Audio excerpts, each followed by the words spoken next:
আসসালামু আলাইকুম আবু বকর, কেমন আছো? ওয়ালাইকুম সালাম, ভালো আছি হুজুর। আপনি কেমন আছেন? আলহামদুলিল্লাহ ভালো আছি। কই যান হুজুর? নামাজ পড়তে যাইতেছি। তুমি নামাজ পড়তে যাবে না? একটু সমস্যা আছে, আপনি যান। এমন কি সমস্যা আছে যে নামাজ পড়া যায় না?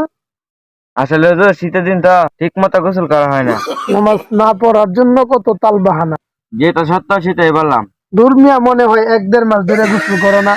আরে না হুজুর, 12-13 দিন ধরে গোসল করি না। তুমি যে এত খাচ্চর মানব আগে জানতাম না। হুজুর আপনাকে আমার খাচ্চার কইলেন? না, তোমার খাচ্চর কই নাই, গোসল করতে গেছে। যাও মিয়া, খাচ্চর গোসল করো গিয়া। আচ্ছা গেলাম গো হুজুর। যাও যাও যাও, গোসল করো গিয়া। 12-13 দিন ধরে গোসল করি না, তাই এত কথা। হুজুরে যারা মানুষের শীত না গেলে আর গোসল করতাম না। দূর বাড়ির যাই। এ জানে এই সমস্ত গিদর মানুষ গোসল ছাড়া থাকে কেমনি?